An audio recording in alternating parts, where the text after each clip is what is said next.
Merhaba, bugün Nikon'un geçen gün duyurduğu 105 mm f1.4 lens hakkında konuşmak istiyorum. Haberleri yakından takip ediyorsanız geçtiğimiz günlerde Nikon kendi alanında bir ilk olan bir lens tanıttı. 105 mm f1.4 lens. Şimdi lensin kendi alanında ilk olmasının en büyük özelliği tabii ki de 1.4 diyaframa sahip olması. Şimdiye kadar o aralıkta 1.4 diyaframa sahip başka bir lens çıkmamıştı. Galiba bir tane 135 mm f1.4 sınırlı sayıda Koreli bir firma üretmişti. Aşağıya yazarım hangisi olduğunu. Şimdi çok ilginç bir lens. Nikon'un diğer 105 mm lenslerine bakarsanız bir tane f2.8 lensi var. Şu anda makro. Ondan önce defocus control 105 mm f2 lensi var ve şimdi de 105 mm f1.4 lensi çıkardı.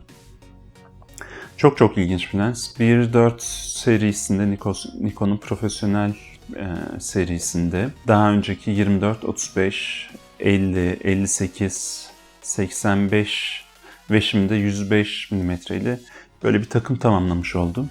Lensin Amerika satış fiyatı $2200 olacak. Bu demek oluyor ki Türkiye'ye geldiğinde bu 8-9 bin liralara çıkacak demek. Lensin aslında çok beğenmediğim özelliklerinden bir tanesi de elektronik diyaframlı olması.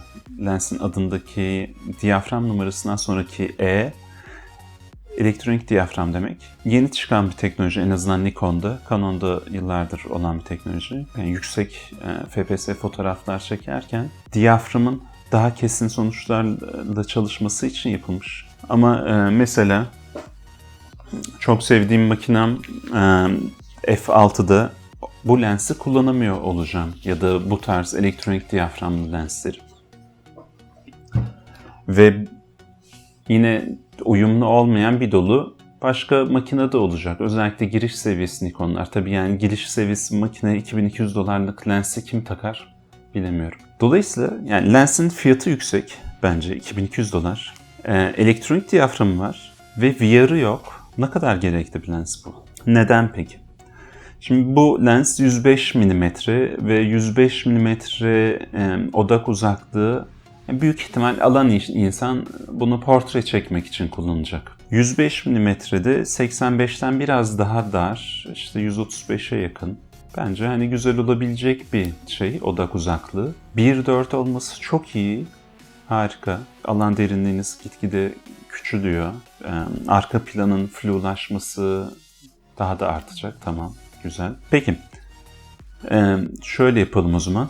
Bence Nikon'un 105 f1.4'ü yerine Samyang 135 f2 alıyor olmak biraz komik geliyor olabilir. Yani birisi Nikon, birisi Samyang. Alıyor olmak çok daha avantajlı. Tek kötü yanı var 135 f2'nin manuel fokus olması. Aslında size şöyle göstereyim. Evet, benim tavsiyem bu lensi alıyor olmak. 135 f2.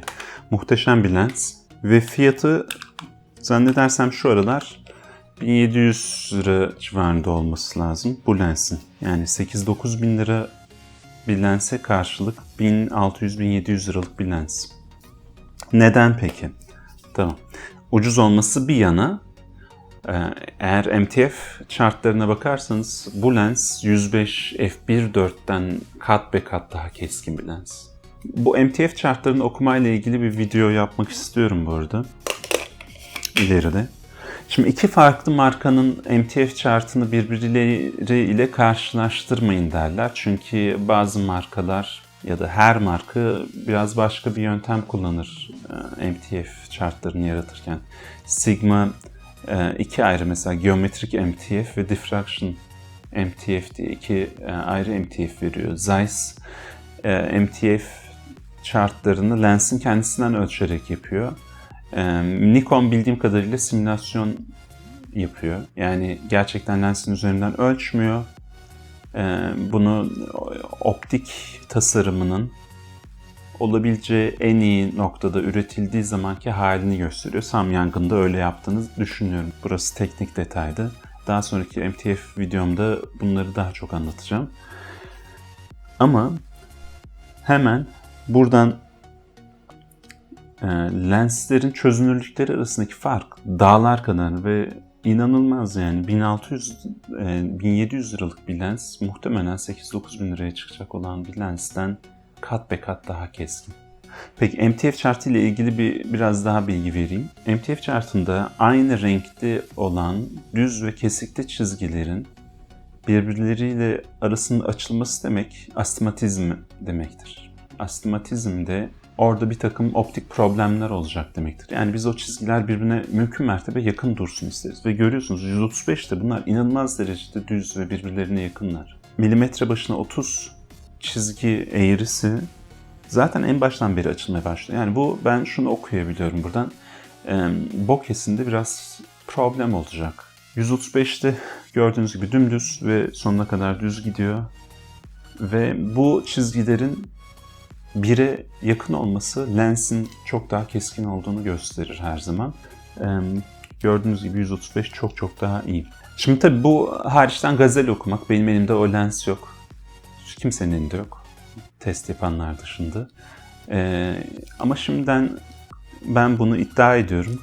135 f2 çok daha kaliteli bir lens optik olarak. Tek kötü yanı manuel fokus olması olabilir ama zaten Samyang lenslerle çalışmaya başladıktan sonra manuel fokus sizin için dert olmaktan çıkıyor.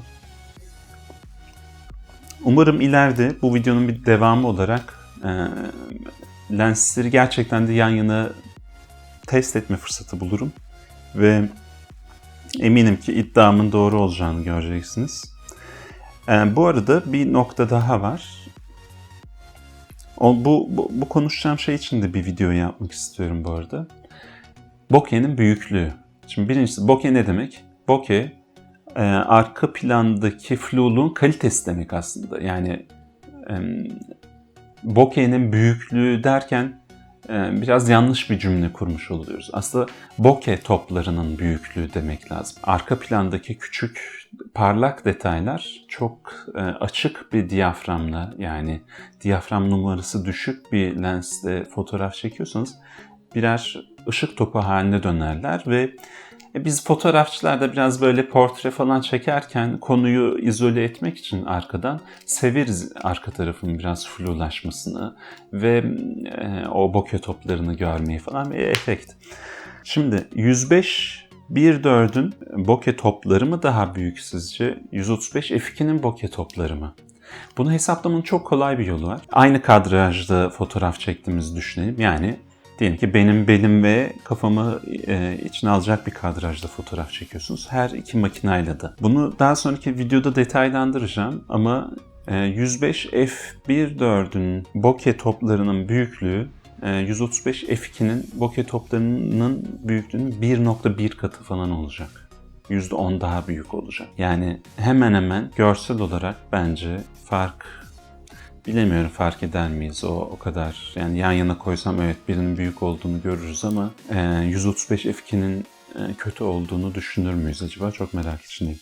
Neyse yine tekrar ediyorum, iddia ediyorum. 135 f2 Samyang lensi Nikon 105 f1.4 lensinden çok daha kaliteli bir lens optik olarak. Birincisi ucuz, ulaşılabilir. İkincisi zaten f2. Yani f2.8, f4 bir lensten bahsetmiyoruz. F2 bir lens. Evet 105 1.4 olduğu için bir stop daha fazla ışık alıyor. Nikon'un G tipi lensleri çoğunlukla plastik lenslerdir. 85 1.4G'ye de bakarsanız dışı plastiktir. Yani malzeme kalitesinde de çılgınlar gibi fark yok. 135 f2 yapım kalitesi, malzeme kalitesi çok iyi. Yani küçümsenecek bir lens değil. Bugün Nikon'un yeni duyurduğu 105 mm f1.4 lensinin ön incelemesini yaptık kağıt üzerinde. Umarım ileride iddia ettiğim gibi 135 f2 lensi karşılaştırır ve iddiamın bence doğru olduğunu kanıtlarım size. Videomu beğendiyseniz lütfen likelayın, kanalıma üye olun ve videoyu paylaşın. Görüşmek üzere.